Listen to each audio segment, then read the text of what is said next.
Hello friend, welcome to my YouTube channel. आज मैं आपको बताने वाला हूँ कि यूँ दिया भगवान विष्णु को शुक्राचार्य ने श्राप। वीडियो को जानने के लिए वीडियो के अंत तक बने रहे। साबित जीवन हमेशा दुखदायी माना जाता है। धार्मिक कथाओं की माने तो यहाँ तक कि भगवान भी इसके दुष्परिणामों से बच नहीं पाए। ऋषि दुर्वासा हमेशा अपने क्रोध और उसमें लोगों को श्राप देने के लिए जाने जाते रहे हैं। भगवान शिव से लेकर कृष्ण तक इसका परिणाम भुगत चुके हैं। लेकिन क्या किसी भी प्रकार का यह श्राप आपकी जिंदगी को सुधार सकता है?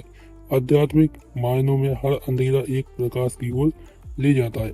अगर इसे श्राप के संदर्भ में देखा जाए तो बहुत हद तक यह भी वरदान बन सकता है। आपने सुना होगा कि होता है कि बाय हमेशा अच्छे के लिए होता है, फिर उसके तत्कालीन परिणाम बुरे ही क्यों ना दिख रहे हों।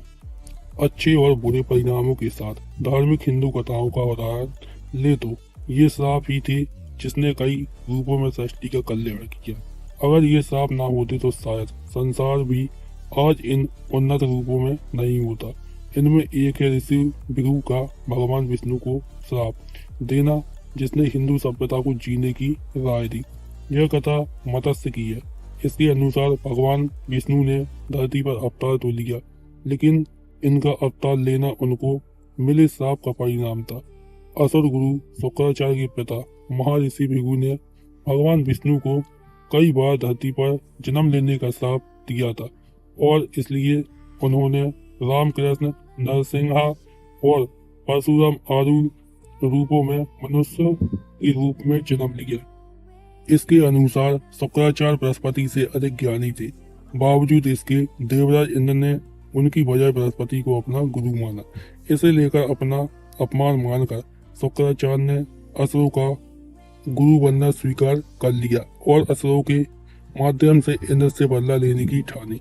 लेकिन देवों के अमरता का वरदान था और असुरों को नहीं था, इसलिए शुक्राचार्य को यह अच्छी तरह पता था कि असुर कभी भी देवों से जीत नहीं पाएंगे।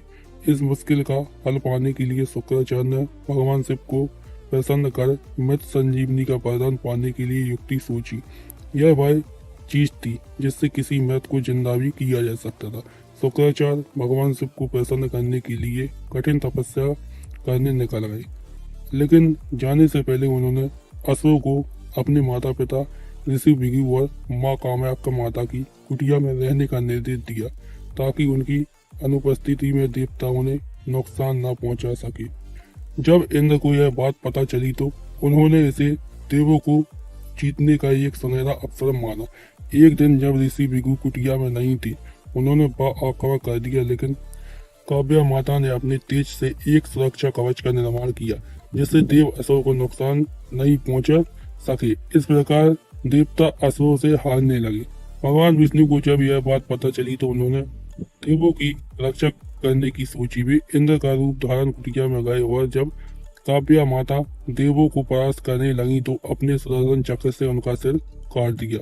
ऋषि भृगु को जब यह बात पता चली तो उन्होंने भगवान विष्णु को श्राप दिया कि उन्हें भी बार बार धरती पर जन्म लेकर जन्म मरण के कष्टों को महसूस करना होगा। हालांकि बाद में ऋषि ने कामधेनु गाय की मदद से काव्या माता को जिंदा कर लिया, लेकिन उन्होंने भगवान विष्णु को श्राप वापस नहीं लिया। इस प्रकार धरती पर बार बार पहले राम और फिर कृष्ण रूप में जन्म लिया।